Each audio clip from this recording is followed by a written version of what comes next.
Everyone, welcome to channel learn with ease. आज हम शुरू करेंगे एक नया चैप्टर इश्यू ऑफ डिबेंचर्स, जिसमें हम समझेंगे कुछ बेसिक्स कि डिबेंचर्स है क्या, इसकी टर्म्स ऑफ इशू क्या है, किस तरह से हम इसकी जर्नल एंट्रीज करेंगे, साथ में क्वेश्चन नंबर 1 को भी सॉल्व करेंगे। तो ये है आपका चैप्टर नंबर 7 डीके गोयल की बुक से, class 12 accounts. Online classes, online tuitions के लिए आप मुझे स्क्रीन पर दिए गए नंबर पर व्हाट्सएप कर सकते हो अपना नाम और क्लास। और आप अगर सॉल्यूशन ढूंढ रहे हो टीएस ग्रेवाल और DK Goyal new edition book के, तो चैनल के होम टैब पर क्लिक करो, आपको सभी सॉल्यूशंस अपलोडेड मिलेंगे। पोस्ट सेक्शन में एमसीक्यूज मिलेंगे क्विज के फॉर्मेट में, और एमसीक्यूज के सॉल्यूशंस है शॉर्ट्स में। साथ ही अब आप इस सॉल्यूशन को इंग्लिश और हिंदी दोनों ही लैंग्वेज में देख सकते हो। उसके लिए आपको ये सेटिंग का बटन प्रेस करना है और ऑडियो ट्रैक से अपनी कंफर्टेबल लैंग्वेज इंग्लिश या हिंदी दोनों में से किसी को भी सेलेक्ट कर सकते हो, सुन सकते हो, समझ सकते हो। तो बहुत कुछ है चैनल पर, विजिट द चैनल। अच्छा लगे तो शेयर और सब्सक्राइब जरूर करना। क्वेश्चन को सॉल्व करने से पहले समझते हैं कि डिबेंचर है क्या। डिबेंचर लोन है। जैसे कंपनी फंड्स की जरूरत पड़ने पर शेयर्स इशू करती है, पब्लिक से फंड्स कलेक्ट करती है, उसी तरह से कंपनी को जब फंड्स की जरूरत पड़ती है तो वो डिबेंचर्स भी इशू करती है। फर्क क्या है? शेयर इशू करने पर कंपनी के पास जो फंड्स आते हैं वो कैपिटल कहलाती है। जिसने भी कंपनी के शेयर को खरीदा वो ओनर है। लेकिन अगर कंपनी ने डिबेंचर्स को इशू किया तो वो फंड जो कंपनी के पास आया वो एक लाइबिलिटी है, जिसे कंपनी को एक टाइम पीरियड के बाद रीपे भी करना है, रिटर्न भी करना है। तो लोन के लिए जो कंपनी ने डिबेंचर इशू किया वो एक तरह से एक्नॉलेजमेंट है, सर्टिफिकेट है कि हाँ, कंपनी ने इस पर्सन से लोन लिया है इतनी अमाउंट का। राइट। अब डिबेंचर को हम कौन इशू कर सकता है? डिबेंचर को पब्लिक कंपनी ही इशू कर सकती है। जैसे शेयर्स भी एक पब्लिक कंपनी इशू करती है, वैसे ही डिबेंचर भी एक पब्लिक कंपनी ही इशू कर सकती है, पब्लिक को इनवाइट कर सकती है। अब डिबेंचर को इशू करने के टर्म्स क्या है? जिस तरह से आपके शेयर्स को इशू करने की टर्म्स है ना कि एट पार या एट प्रीमियम ही आप इशू कर सकते हो, उसी तरह से डिबेंचर्स को इशू करने के टर्म्स है एट पार, एट प्रीमियम और डिस्काउंट। कंपनी एक डिबेंचर को डिस्काउंट पर भी इशू कर सकती है। क्या कंपनी को डिबेंचर्स अलॉट करने के लिए कोई मिनिमम सब्सक्रिप्शन की जरूरत है? यस। डिबेंचर्स के केस में कंपनीज एक्ट ने तो कोई लिमिट स्पेसिफाई नहीं की है, लेकिन सेबी कहता है कि आप अगर डिबेंचर्स को इशू कर रहे हो तो जितने डिबेंचर्स इशू किए उसका 75% सब्सक्रिप्शन मिलना चाहिए। इशूड डिबेंचर्स का 75% एप्लीकेशन आपके पास आनी चाहिए, तभी आप डिबेंचर्स अलॉट कर सकते हो। शेयर्स के केस में भी आपको याद है ना, क्या जरूरी है? 90% मिनिमम सब्सक्रिप्शन होनी चाहिए, तभी कंपनी शेयर्स अलॉट कर सकती है। डिबेंचर्स के केस में 75% है। अब क्या डिबेंचर्स सिर्फ कैश में ही हो सकते हैं? जैसे शेयर्स हम कंसिडरेशन अदर देन कैश के लिए अलॉट करते हैं, क्या डिबेंचर्स भी अलॉट हो सकते हैं? बिल्कुल हो सकते हैं। जैसे आप शेयर्स प्रोमोटर्स को, अंडर राइटर्स को या कोई एसेट खरीदने या बिजनेस टेक ओवर करने पर अलॉट करते थे ना, उसी तरह से डिबेंचर्स भी आप कंसिडरेशन अदर देन कैश के फॉर्म में अलॉट कर सकते हैं। अब डिबेंचर्स लोन है तो लोन की रिपेमेंट भी होगी। तो रिपेमेंट कब होगी? According to terms and conditions. जो भी टाइम पीरियड स्पेसिफाई किया है इशू के टाइम पर, उसी टाइम पीरियड में आपको डिबेंचर्स की पेमेंट करनी होगी, या at the time of wind up आपको इसकी पेमेंट करनी होगी। अब जो डिबेंचर्स है इसकी रिपेमेंट करते हुए वो क्या टर्म्स है? वो क्या टर्म्स हो सकती है? एट पार या एट प्रीमियम। डिस्काउंट पर आप रिडीम नहीं करोगे, डिस्काउंट पर आप रिपेमेंट नहीं करोगे। जो डिबेंचर की फेस वैल्यू है उससे कम आप पेमेंट नहीं करोगे, या तो फेस वैल्यू या फेस वैल्यू से ज्यादा आप पेमेंट करोगे। इशू आप डिस्काउंट पे कर सकते हो, लेकिन रिपेमेंट डिस्काउंट पर नहीं कर सकते। अब बात आती है कि डिबेंचर और शेयर दोनों में फर्क क्या है। दोनों से ही तो हम फंड्स को रेज कर रहे हैं, फर्क क्या है? तो सबसे कंपनी के लिए लोन है, लाइबिलिटी है, लेकिन शेयर्स कंपनी के लिए कैपिटल है, ओनर का फंड है। लोन है तो कंपनी को इंटरेस्ट भी देना पड़ेगा, और इंटरेस्ट कंपनी के लिए एक्सपेंस है। लेकिन कैपिटल पर ओनर को क्या मिलता है? प्रॉफिट मिलता है। तो प्रॉफिट का जो एक हिस्सा शेयर होल्डर्स में डिस्ट्रीब्यूट होता है उसे हम कहते हैं डिविडेंड।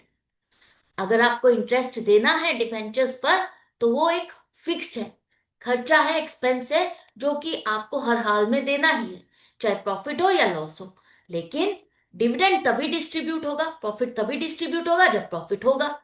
तो प्रॉफिट होगा तो शेयर होल्डर्स को डिविडेंड मिलेगा। अब जो डिबेंचर्स है, इसकी पेमेंट आपको according to terms of issue आपको पे करना ही करना है। During the life time of company debentures की पेमेंट होगी, रिपे होगा। लेकिन शेयर्स की पेमेंट कब होगी? जब कंपनी वाइंड अप होगी या कंपनी ने कोई ऑप्शन रखी है बायबैक की, तो ही रिपेमेंट होगी। डिबेंचर्स की पेमेंट हमेशा शेयर्स से पहले की जाएगी। डिबेंचर्स क्या है? लाइबिलिटी। तो लाइबिलिटी की पेमेंट पहले की जाती है और उसके बाद ओनर्स का फंड उनको पे किया जाता है। अब लोन है तो सिक्योर्ड है, सिक्योर्ड है, इसकी पेमेंट भी पहले होगी, इसको इंटरेस्ट भी मिलेगा, चाहे प्रॉफिट हो या लॉस हो। लेकिन शेयर्स, जहां पर ये ओनर का फंड तो है, लेकिन इसकी पेमेंट लाइबिलिटीज की पेमेंट के बाद होगी।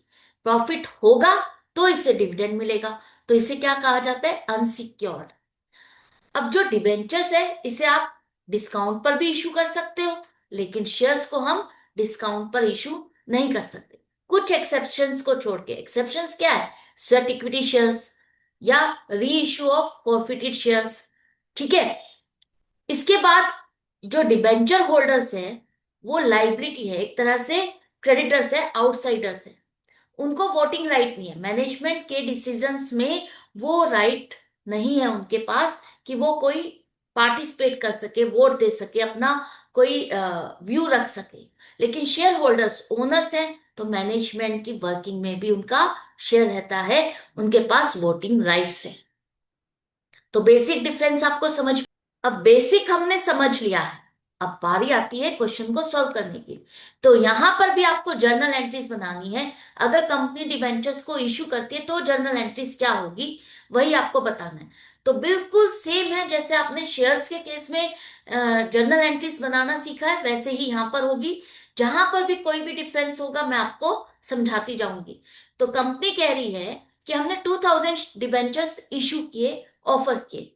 100 रुपीज की फेस वैल्यू का एक डिबेंचर है, एट पार कंपनी ने इशू किया।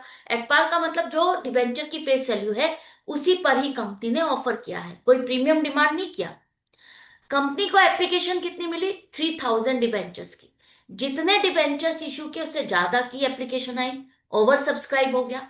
अब ओवर सब्सक्राइब के केस में कंपनी कितने डिबेंचर्स अलॉट कर सकती है? जितने डिबेंचर्स इशू किए हैं। कंपनी ने प्रोरेटा बेस पर अलॉटमेंट की है। अब यहां पर कंपनी ने जब जब कॉल का पैसा डिमांड किया, पूरा पूरा पैसा मिला। सिर्फ फाइनल कॉल पर 100 डिवेंचर्स पर पेमेंट रिसीव नहीं हुई। तो आपको यहां पर जर्नल एंट्रीज बनानी है। तो पहली एंट्री क्या होगी? जैसे शेयर्स के केस में आपके पास कितने लोगों ने अप्लाई किया, वो पैसा जो बैंक में जमा हुआ, वहां से स्टार्टिंग करते हो। उसी तरह से डिबेंचर्स के केस में जब बैंक में पैसा आएगा, लोग अप्लाई करेंगे, तभी तो आपको पता चलेगा कि कितने लोग डिबेंचर्स खरीदना चाहते हैं। तो पहली एंट्री आपकी होगी बैंक अकाउंट डेबिट। कितने डिबेंचर्स के लिए अप्लाई किया है लोगों ने? 3000 डिबेंचर्स खरीदने के लिए। कंपनी ने एप्लीकेशन पर 25 रुपीज डिमांड किए। जिसको मेरा डिबेंचर खरीदना है वो मेरे बैंक में 25 रुपीज के हिसाब से पेमेंट करे। तो जिसको खरीदना था उसने बैंक में जमा किया, तो बैंक अकाउंट डेबिट 75,000। इसके बाद क्रेडिट किसको करोगे? शेयर्स के केस में तो शेयर एप्लीकेशन अकाउंट होता था, अब डिबेंचर है तो थोड़ा सा चेंज हो जाएगा। क्या लिखोगे? To 15% debentures application account 75,000। अब 15% क्या है? ये डिबेंचर का नाम है, इस डिबेंचर का नाम है 15% डिबेंचर। 15% का मतलब है इस डिबेंचर पर डिबेंचर होल्डर्स को 15% के रेट से इंटरेस्ट दिया जाएगा। राइट। तो टू 15% डिबेंचर्स एप्लीकेशन अकाउंट 75,000। इसके बाद अब ये एप्लीकेशन का पैसा आपको रिसीव हुआ, तो आपको रिलेटेड अकाउंट में ट्रांसफर करना है। तो किस तरह से करोगे? सबसे पहले देखो, कंपनी कह रही है कि मैंने 1600 डिबेंचर्स की एप्लीकेशन पर फुल अलॉटमेंट किए। जिसने जितने डिबेंचर्स अप्लाई किए उसको पूरे पूरे डिबेंचर्स हमने अलॉट किए। तो यहां पर इनका कोई भी एक्स्ट्रा अमाउंट नहीं है जो कि आप आगे अलॉटमेंट या रिफंड करो। इसके बाद कंपनी ने क्या किया, 600 एप्लीकेशन पर 400 डिबेंचर्स अलॉट किए। तो ये हो गया प्रोरेटा, एप्लीकेशन ज्यादा अलॉटमेंट कम। तो 200 एप्लीकेशन का पैसा जो कंपनी के पास एक्स्ट्रा है, 5000, ये कंपनी इनको रिफंड नहीं करेगी, आगे की कॉल अलॉटमेंट में एडजस्ट करेगी। तो चेक कर लो अलॉटमेंट में हमें कितना पैसा लेना है, 25 रुपीज। तो 25 रुपीज के हिसाब से 400 डिबेंचर्स पर क्या अमाउंट बनेगी, क्या अमाउंट बनेगी, 10,000। तो पूरा पूरा आपका ये एडवांस उसके साथ एडजस्ट हो जाएगा, रिफंड आपको कुछ नहीं करना। अब देखो यहां पर ये दो चीजें तो कंपनी ने दी है, क्या हमारी सारी एप्लीकेशन के बारे में हमने लिख लिया है, कवर अप कर लिया है? नहीं। कंपनी की टोटल एप्लीकेशन है 3000, अलॉटमेंट 2000 कर सकती है। तो बाकी की जो एप्लीकेशन है 800, उसका क्या हुआ, वो 800 एप्लीकेशन कंपनी ने रिजेक्ट कर दी है, उनको कोई अलॉटमेंट नहीं हुई, उनका पैसा 20,000 rupees as it is company refund करेगी, रिटर्न करेगी। तो अब जर्नल एंट्री क्या होगी, सेम उसी तरह से जैसे आप शेयर्स में करते हो, 15% डिबेंचर्स एप्लीकेशन अकाउंट डेबिट 75,000। अब जो कंपनी डिबेंचर्स अलॉट कर रही है उसका पैसा क्रेडिट करना है आपको। अब यहां पर डिबेंचर्स कैपिटल अकाउंट नहीं आएगा, डिबेंचर्स लोन है, तो कैपिटल तो इसके साथ जुड़ ही नहीं सकता। आपको सिंपली उसका नाम लिखना है, to 15% debentures account 50,000। 2,000 debentures allot कर रहे हो, 25 रुपीज एप्लीकेशन का पैसा है, 50,000 आपको क्रेडिट करना है।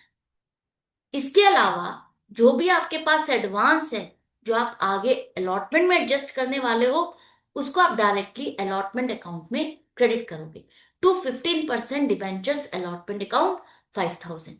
और जो पैसा आपको रिटर्न करना है, जिनको आपने अलॉटमेंट नहीं की, तो उनका पैसा रिटर्न करोगे, तो टू बैंक अकाउंट 20,000। एंट्री हो गई, एप्लीकेशन तक का आपको समझ में आ गया। इसके बाद जैसे शेयर्स के केस में आप ड्यू की एंट्री बनाते थे नेक्स्ट कॉल के लिए, उसी तरह से यहां पर भी अलॉटमेंट की डिमांड के टाइम पर कंपनी ड्यू की एंट्री बनाएगी कि अब अगर डिबेंचर्स पर अलॉटमेंट का पैसा मुझे डिमांड करना है, तो मेरे पास कितना पैसा आना चाहिए, क्या मेरे पास पूरा पैसा आया या नहीं आया। तो एंट्री होगी 15% डिबेंचर्स अलॉटमेंट अकाउंट डेबिट, कितने डिवेंचर्स है, 2000, मल्टीप्लाइड बाय 25, 50,000। कंपनी मान के चलती कि पूरा पैसा मिल जाएगा, और पहले ही 15% डिवेंचर्स अकाउंट को क्रेडिट कर दो 50,000 से। जैसे शेयर्स के केस में शेयर कैपिटल को आप पहले ही क्रेडिट करते थे, उसी तरह से यहां पर आप डिवेंचर अकाउंट को पहले ही क्रेडिट कर दोगे। क्या कंपनी को अलॉटमेंट के टाइम पर पूरी पेमेंट रिसीव हुई? हाँ, कंपनी को पूरी पेमेंट रिसीव हुई है अलॉटमेंट के टाइम पर। तो क्या हम बैंक अकाउंट को डेबिट करेंगे 50,000 से? नहीं, गलती मत करना।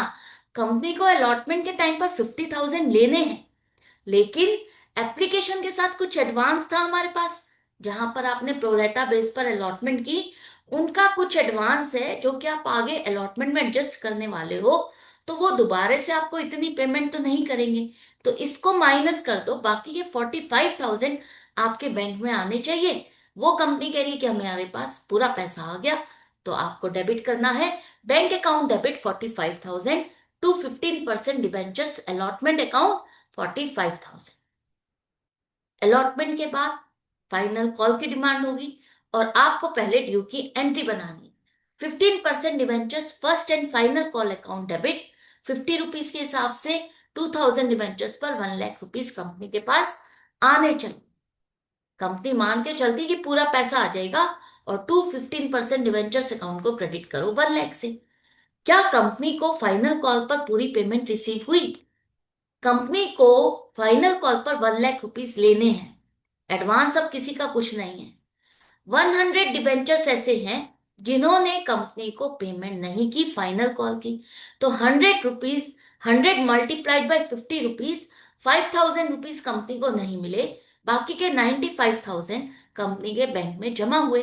तो bank account debit 95,000 to 15% debentures first and final call account 95,000। तो हो गई जर्नल एंट्रीज, सिंपल है ना, जैसे आपने शेयर्स के केस में सीखा, बिल्कुल सेम है। अगर आपने शेयर्स के चैप्टर को बहुत मन से और अच्छे से समझा है, तो डिबेंचर्स का चैप्टर आपके लिए सुपर इजी है। तो ये क्वेश्चन यहाँ पर कंप्लीट हो गया। आई होप आपको समझ में भी आ गया। तो इसी तरह से आपको कनेक्टेड रहना, सीखते रहना, समझते रहना है। वीडियो हेल्पफुल लगे तो लाइक का बटन प्रेस करना और ज्यादा से ज्यादा फ्रेंड्स में शेयर करना। मिलते हैं नेक्स्ट वीडियो में नेक्स्ट क्वेश्चन के साथ। Good bye and take care.